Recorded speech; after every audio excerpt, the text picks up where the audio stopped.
एक आदमी ढोल बजा रहा था, गाड़ी बोलेरो में बैठा, गेट खोल करके स्वागत में ढोल जा रही थी। हमने कहा पैदल मत चलो, गाड़ी में बैठो, देर हो रही। पीछे पीछे मेरी वो ढोल बजाने वाला आधा घंटा ढोल बजाई से और दांत निकाले रहा, हंसत रहे हमारी तरफ देख देख, ढोल बजाओ। लेकिन बहुत अच्छा हंसत ही।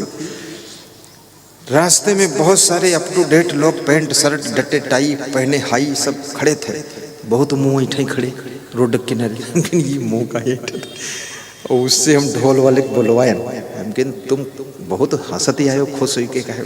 बोले हम तुम्हारा सत्संग टीवी में सुनित रहे और तुम्हारे नाम ढोल बजाओ मिली का, हम बहुत खुश रहा। हम कहें रुपया रुपया कहीं फ्री में आए नहीं, रुपया रुपया नहीं कुछ, कल तुमका देखा यार दर्शन कर। अब ढोल वाला खुश है, गरीब आदमी, और जिनके पास सब कुछ मुँह ऐठा थे, अंदर भावना सही नहीं। मन को पवित्र करो, खुशियों का खजाना बरस रहा है। किसी के प्रति ईर्ष्या मत रखो, प्रेम का गुण रखो। कोई उन्नति कर रहा हो उसके प्रति जलन मत करो, शुभ कामना करो। ठीक आप भी। धनवान की निंदा करने वाला धनहीन हो जाता है, गुणवान की निंदा करने वाला गुणविहीन हो जाता है, महान की निंदा करने वाला स्वयं साधारण हो जाता है। और याद रखना, बुद्धिमान की निंदा करने वाला बुद्धू बन जाता है, और ज्ञानी की निंदा करने वाला ज्ञान के कुएं में ही गिरकर पड़ा रहता है। इसलिए धनवान की निंदा ना करो, उसे धन्यवाद दीजिए, ज्ञानी को धन्यवाद दीजिए, और सोचिए कि मैं भी कभी गुरु की कृपा से महान और धन। परिश्रम का गुण भी होना चाहिए।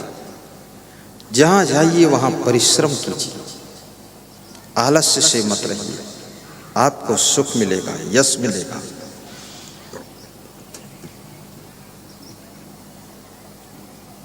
निर्भयता का गुण भी पैदा करो, डरपोक मत रहो। निर्भयता से सफलता का जन्म होता है। वाक्पटुता का गुण पैदा करो, बोलने की कला भी सीखो। माइक को देखकर डरो मत, ये मत सोचो ये सांप है, सांप नहीं है, ये आपकी आवाज को दूर तक पहुंचाने वाला यंत्र है। इसको देखकर डरना नहीं चाहिए। बोलने की कला भी आनी चाहिए। मौन रहने की साधना का भी गुण होना चाहिए। जहां आवश्यकता पड़े थोड़ा मौन साध कर भी बैठिए, मौन का भी गुण। लक्ष्मण में सेवा का गुण था, भरत में प्रेम का गुण था, राम में त्याग का गुण था, शत्रुघ्न में मौन और शांत रहने का गुण था, कौशल्या में कुशलता का गुण था, सुमित्रा में सुंदर मित्रता का गुण था, और कैकेयी में कई के कहने में आने का अवगुण था, और मंथरा में मन को थरथराने का अवगुण था।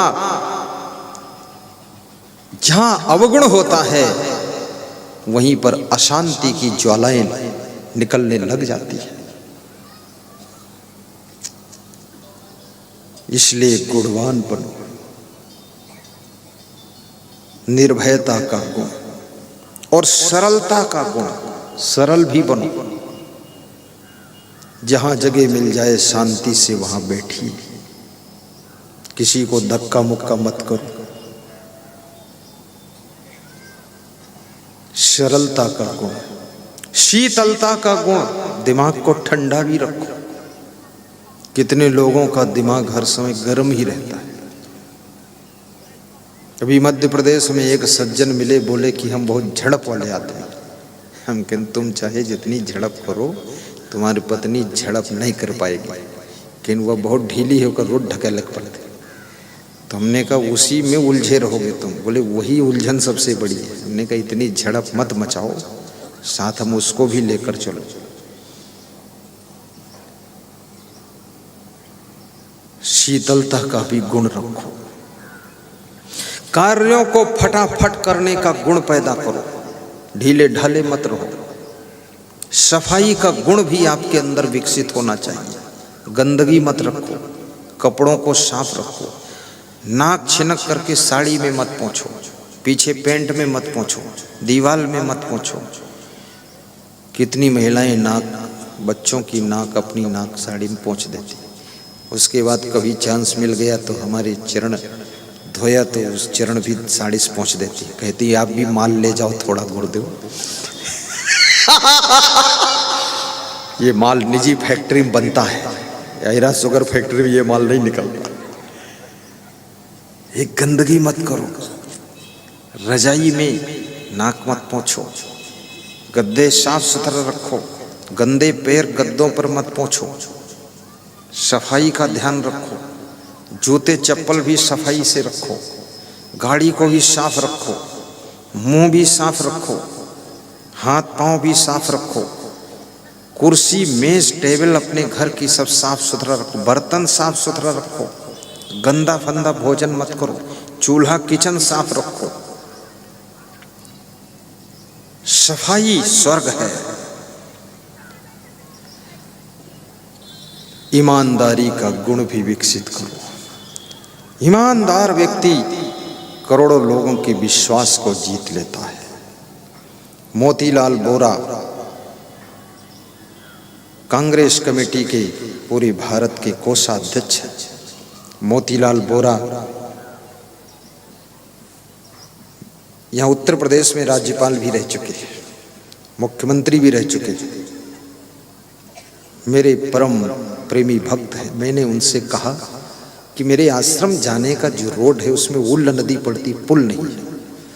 तो बोले गुरुजी हम राज्यपाल थे वहाँ उत्तर प्रदेश में, तो आप आए नहीं, बोले नहीं। चलो अभी करवा देता हूँ, रमेश भंडारी है राज्यपाल मेरा दोस्त। तुरंत कहा, मैं छत्तीसगढ़ से लौटा, पुल बन रहा था, रेडी करवाया। तो वो इतना ईमानदार आदमी है, पूरी कांग्रेस पार्टी का कोषाध्यक्ष है। ईमानदारी का गुण तुम्हें खजानों का मालिक बनाता है और चोरी चपारी बेईमानी का दुर्गुण तुमको साइड कर देता है। इसलिए ईमानदारी का गुण भी होना चाहिए। जिम्मेदारी का गुण, किसी कार्य की जिम्मेदारी दी जाए तो आपकी जिम्मेदारी का कार्य फेल नहीं होना चाहिए, उसको एग्जिट टाइम पर पूर्ण करके दे दीजिए। जिम्मेदारी निभाइए। तुम्हें जिस चीज की जिम्मेदारी दी गई वो थैले तुम खोए आए हो, गाड़ी की जिम्मेदारी दी गई तो गाड़ी सब लड़ाई भिड़ाई तोड़ ताड़ के लाए हो। दोबारा जिम्मेदारी आपको मिलेगी नहीं, साइड में आपका नाम जाएगा। जिम्मेदारियों को ठीक से निभाने का गुण हो। वफादारी का गुण, जिस देश की धरती की रोटी खाते हो उस देश की रक्षा के लिए भी आपको तैयार रहना चाहिए। वफादार देशवासी बनो, गद्दार नहीं। जिस देश में रहते हो वफादारी का गुण, जिस घर में रहते हो वफादार रहो। घर के घर वाले ही घर बिगाड़ेंगे तो घर कैसे चलेगा। जिस आश्रम में रहते हो उस आश्रम के वफादार संत बनो, वफादार शिष्य बनो, वफादार भक्त बनो। उस आश्रम में गलत काम मत करो, आलस्य मत करो, उसके विकास के लिए सोचो। और बहादुरी का गुण भी होना चाहिए, पराक्रम का गुण होना चाहिए, इंद्रिय संयम का गुण होना चाहिए, मन को बस में रखने का गुण होना चाहिए। गम खाने का गुण भी होना चाहिए। अपने जीवन को गुणों से सजाइए। सोना चांदी कपड़ों से कोई व्यक्ति सुंदर नहीं होता है। अच्छे अच्छे गुणों से जो सुंदरता मिलती है वो सुंदरता अखंड रहती है। और वही सुंदरता प्राप्त करने के बाद मनुष्य कबीर, कृष्ण, राम और तुलसी बनता है, बुद्ध बनता है। वही सुंदरता पाने के बाद मनुष्य स्वामी राम तीर्थ बनता है। वही सुंदरता पाने के बाद गुणों से जो अपने जीवन को विभूषित करता है वही तो हनुमान जी बनता है। सेवा का गुण होना चाहिए। हम सेवक बन संताप हरे। अपने को सेवक समझो कि मैं देश का सेवक हूँ, गौ माता का सेवक हूँ, माता पिता का सेवक हूँ, पति की हम सेवा करने वाले हैं, हम भाई की सेवा करने वाले हैं। लक्ष्मण भाई की सेवा सीखनी है तो लक्ष्मण से देश की सीमा पर जवान देश की सुरक्षा के लिए विदेशियों के साथ में संघर्ष करते हैं, जूझते हैं, गोलियां लग जाती हैं, घायल हो जाते, खून बह जाता है।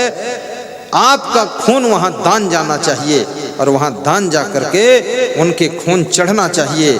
और आपका खून उनके अंदर रेंगना चाहिए, फिर वह जवान फिर से खड़े होकर के देश की सीमा पर सुरक्षा कर सकें। इसलिए रक्तदान भी करना चाहिए।